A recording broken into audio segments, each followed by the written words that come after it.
what happened in Sweden, what allegedly happened in Sweden, but because he was, among other people, exposing the war crimes, the murder, the torture, the rape that US and UK and other governments were pursuing all over the world, mainly in third world countries.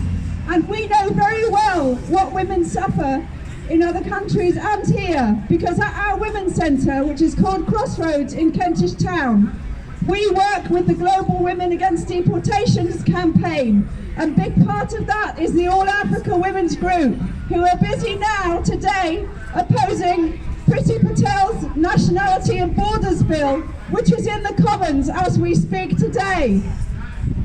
And you'll all know, because people have spoken about it and it's been all over the news, that her latest proposal is to send people to Rwanda. How disgusting! How disgusting!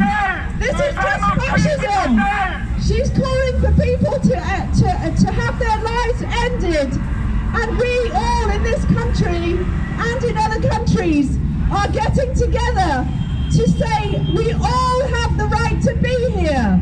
We all have the right to be here. Many of the women in the All Africa Women's Group are rape survivors and have fled torture, rape, and had their families killed in front of them.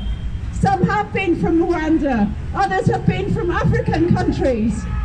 And they now are facing this borders bill, which not only threatens to take away their right to ever settle here, but also could take away the citizenship of people from here, people whose parents were immigrants.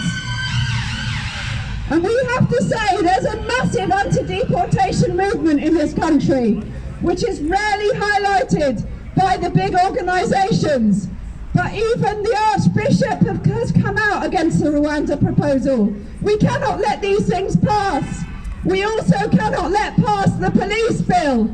This government has been busy pushing through a crime sentencing police and courts bill, which will give massive powers to the police to outlaw protest.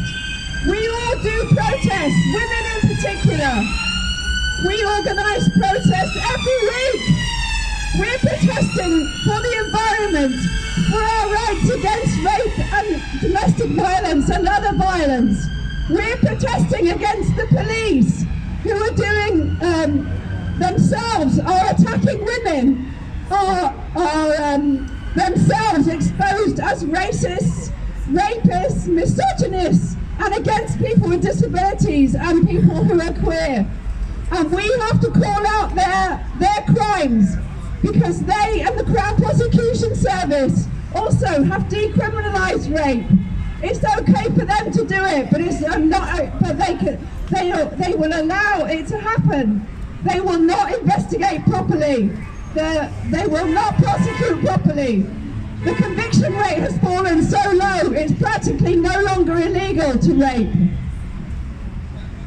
Shame on them. For years, we've been opposing the witch hunt against Julian Assange, and we were very glad to see Niels Melzer, the UN rapporteur, visit him in prison in Belmarsh and say he was a victim of torture himself, and then investigate what happened with the Swedish case, which, for those who don't know, because there has been such a lot of witch hunting and such a lot of misinformation, was groundless.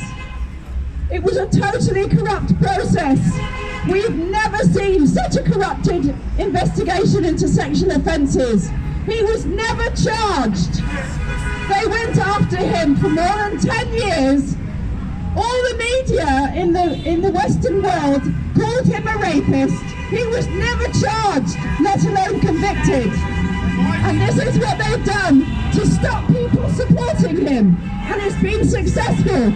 And I must say, if it wasn't for the success of their witch hunt, there would have been thousands of people here today. Mostly women, because women have supported Assange all along. We're the ones who stick up for our loved ones who are being bombed and murdered and starved and deported or arrested or prosecuted by the police wrongly because of racism.